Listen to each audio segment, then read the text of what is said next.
Rejoignez dès à présent la grande famille des abonnés de votre chaîne Sika TV sur les réseaux sociaux. Sika TV, le vrai visage de l'actualité en Afrique, est en direct et en replay sur YouTube. Abonnez-vous et cliquez sur la cloche de notification pour ne rien rater. Nous sommes également présents sur Facebook et sur Twitter.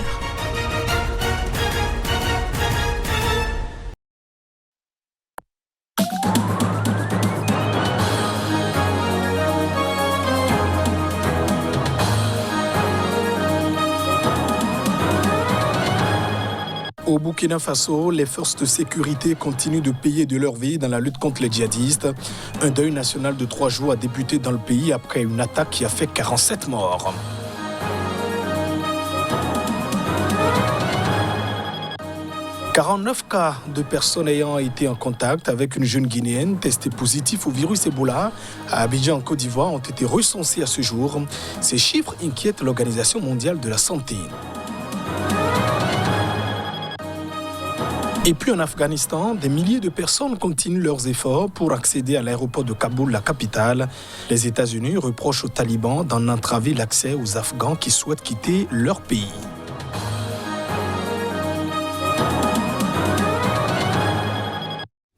Et voilà pour le sommaire de ce journal. Bienvenue dans cette édition. Le Burkina Faso a débuté ce jeudi un deuil national de 3 jours. C'est au lendemain d'une attaque djihadiste qui a fait 47 morts, notamment des gendarmes et des civils dans le nord du pays. Ce nouveau massacre suscite des interrogations sur la capacité des forces de sécurité à contrer les violences djihadistes. Le drapeau burkinabé était en berne devant le Parlement, la présidence et les édifices gouvernementaux, a constaté un journaliste de l'AFP. Plusieurs télévisions et radios ont modifié leur grille de programme, diffusant pour la plupart des chansons en hommage et en soutien aux forces de défense et de sécurité. La presse écrite et les médias en ligne affichaient également en une des bandeaux noirs, certains se demandant à quand la fin de cette tuerie qui décime des familles et des villages entiers. Depuis 5 ans, les jours se suivent et se ressemblent pour les Burkinabés. Les drapeaux à peine montés au sommet du mât redescendent presque aussitôt, mis en berne, pour pleurer de nouveaux morts, civils et ou militaires, dans des attaques d'individus armés, généralement jamais identifiés. Cette fois-ci, ce sont 72 heures de deuil. Et demain, écrit le média en ligne Wakastera. Mercredi, 47 personnes, 14 gendarmes, 30 civils et 3 supplétifs engagés dans la lutte anti-djihadiste aux côtés de l'armée ont été tués et 30 blessés dans une attaque terroriste dans la région du Sahel, située dans la zone des 3 frontières entre Burkina, Niger et Mali, régulièrement frappée par les actions meurtrières de djihadistes liés à Al-Qaïda et à l'État islamique. Les gendarmes et les supplétifs civils des volontaires pour la défense de la patrie VDP escortaient des civils victimes de précédentes attaques djihadistes qui retournaient dans leur localité d'origine de la même région selon le gouvernement. À chaque nouvelle attaque, on se dit qu'on a touché le fond, mais une autre vient nous rappeler que le pire est toujours à craindre, remarque un chef d'entreprise de 47 ans. Depuis le début du mois d'août, 94 civils, militaires et supplétifs de l'armée sont morts dans des attaques attribuées à des groupes djihadistes dans le nord et le nord-est du Burkina. 49 cas de personnes ayant été en contact avec une jeune Guinéenne testée positive au virus Ebola à Abidjan, Côte d'Ivoire, ont été recensés à ce jour. C'est ce qu'indique notamment l'Organisation mondiale de la santé qui s'inquiète. La jeune Guinéenne avait quitté par la route la ville de Labé en Guinée la semaine dernière pour se rendre dans la capitale économique ivoirienne, distante de 1500 km. 49 contacts sur le trajet ont été recensés, également dans les familles au point de départ à Labé, a déclaré Georges Kizerbo, expert de l'OMS, lors d'un point de presse en ligne de la branche Afrique de l'organisation. Un médecin ivoirien a précisé que 70 personnes étaient à bord du car dans lequel a voyagé la jeune femme. 33 sont arrivés à Abidjan et le reste est disséminé dans toute la Côte d'Ivoire, a-t-il dit. Le car a notamment fait escale à Douékoué et Guézabo à l'ouest, ainsi que dans la capitale administrative ivoirienne Yamoussoukro. Un maillage a été fait et nous avons pu circonscrire les communautés dans lesquelles ces personnes vivent, a affirmé le ministre ivoirien de la Santé, Pierre Demba, lors du même point de presse. Nous avons mis l'accent sur la veille sanitaire, informer tous nos centres de santé et les structures communautaires pour que des cas éventuels puissent être indiqués et pris en charge, ce qui a amené à dénoncer des cas qui se sont avérés faux, a-t-il ajouté. 3 cas ainsi suspectés ont été déclarés négatifs au virus Ebola, selon les autorités sanitaires ivoiriennes. Pierre Demba s'est rendu mercredi à la frontière entre son pays et la Guinée pour sensibiliser les soignants et les communautés sur les échanges transfrontaliers et la nécessité d'une veille renforcée. Et du côté des autorités guinéennes, elles ont annoncé avoir identifié 58 cas contacts de la jeune guinéenne chez qui le virus Ebola a été détecté dans la capitale économique ivoirienne, notamment Abidjan. Ces personnes sont donc confinées à domicile faute de place dans un centre d'isolement. Détail. Un cas de fièvre hémorragique Ebola a été détecté samedi à Abidjan chez une jeune guinéenne de 18 ans arrivée en Côte d'Ivoire le 11 août.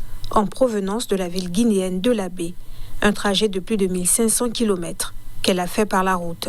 L'OMS a jugé extrêmement préoccupant ce cas. Selon le directeur régional de la santé de La Baie, 58 contacts ont été identifiés et n'ont présenté aucun signe pour l'instant, mais ils sont bien suivis. Le seul centre possible pour une prise en charge de ces cas contacts étant saturé de patients atteints du coronavirus, les cas contacts ont été placés en confinement à domicile pour une période d'observation de 21 jours, selon les autorités sanitaires guinéennes. L'OMS a indiqué mardi qu'en plus de la jeune guinéenne, un cas suspect et 9 cas contacts avaient été identifiés et étaient suivis en Côte d'Ivoire. La patiente suit actuellement un traitement dans un hôpital d'Abidjan, tandis qu'une opération de vaccination des agents du secteur de la santé contre le virus a débuté lundi. Des habitants d'un quartier de la capitale économique ivoirienne, où a séjourné la jeune guinéenne, ont été vaccinés mardi.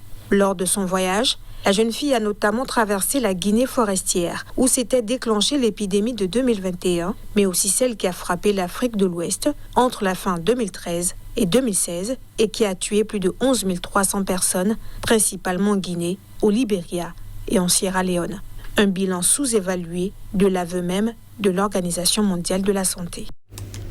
Et puis le pessimisme règne un an après le putsch qui a renversé le président malien Ibrahim Boubacar Keïta.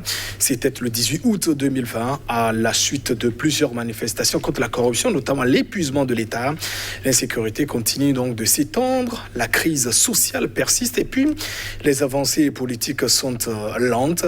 C'est dans ce contexte que le président de la transition au Mali, le colonel Assimi Goïta, s'est donc exprimé dans un discours télévisé lors de ce premier adversaire du putsch. Écoutons-le.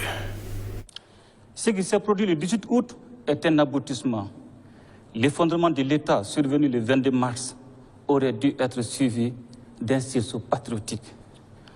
En lieu et place, ce fut une gestion dont l'une des conséquences majeures fut la déliquescence de la gouvernance. Des hommes et des femmes se sont retrouvés pour exprimer leur volonté de rupture et de changement. Le peuple a répondu massivement à l'appel. L'armée nationale, votre armée, ne pouvait rester dans l'attentisme.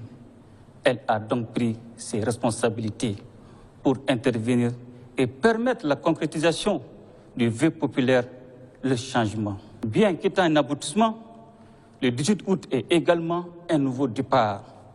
Un chantier gigantesque nous interpelle.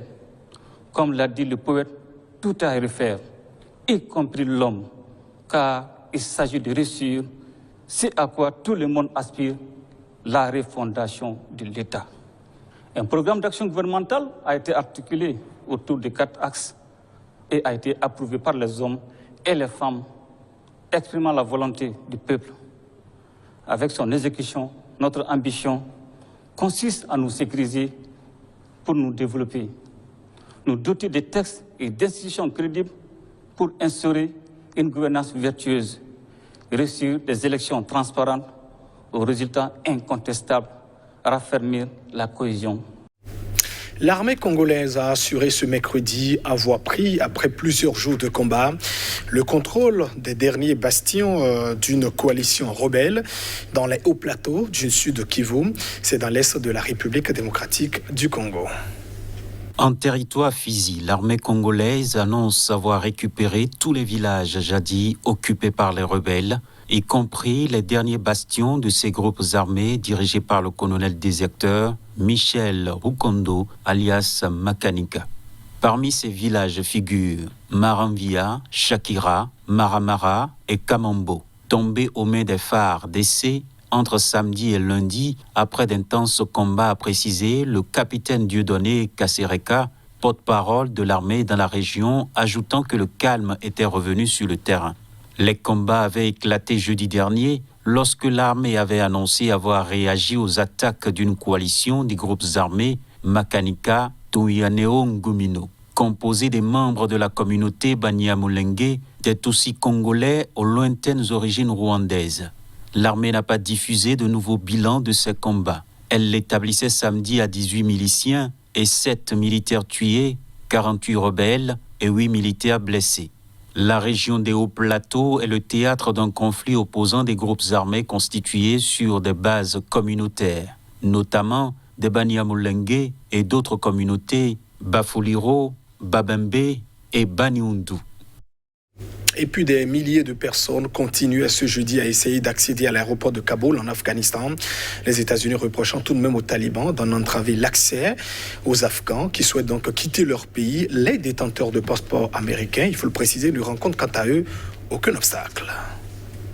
Coincés entre les postes de contrôle tenus par les talibans et la clôture de barbelés posée par l'armée américaine à l'aéroport, la seule porte de sortie de l'Afghanistan, une immense foule de civils afghans attend toujours dans l'espoir de trouver un sol pour fuir au loin. Les images lundi d'une marée humaine se précipitant sur le tarmac de l'aéroport ou de ces personnes s'accrochant désespérément au fuselage d'un avion avaient choqué le monde. Ces Afghans cherchent à échapper au nouveau régime des talibans qui ont pris le contrôle de tout le pays dimanche, hormis une poche de résistance dans la vallée du Panjshir, au nord-est de Kaboul, après une campagne militaire expéditive de 10 jours. Près des ambassades aussi, ils sont nombreux à prier d'être évacués. Beaucoup ont déjà des visas pour un pays étranger, mais ils ne peuvent entrer dans les enceintes diplomatiques. J'ai parlé avec mon ami qui est sur place. Il a une lettre des Espagnols assurant qu'il peut partir avec eux, mais quand il essaie de gagner la porte, on le menace de lui tirer dessus, raconte à l'AFP un homme qui a demandé à rester anonyme. Les Espagnols lui ont dit que s'il parvenait à entrer, tout irait bien pour lui, mais il n'y arrive pas, ajoute-t-il. Tous se souviennent encore du précédent régime taliban entre 1996 et 2001 et de son bilan catastrophique en matière de respect des droits humains et n'ont aucune confiance dans les multiples assurances données ces derniers jours par ces islamistes. Mardi, un porte-parole des talibans, Zabiullah Moudjahid, avait assuré qu'ils avaient appris de leur premier exercice du pouvoir avant d'en être chassés en 2001 par une coalition menée par les États-Unis et qu'il y aurait de nombreuses différences dans leur manière d'administrer leur pays. Et c'est la fin de cette édition. Merci de votre attention. Au revoir.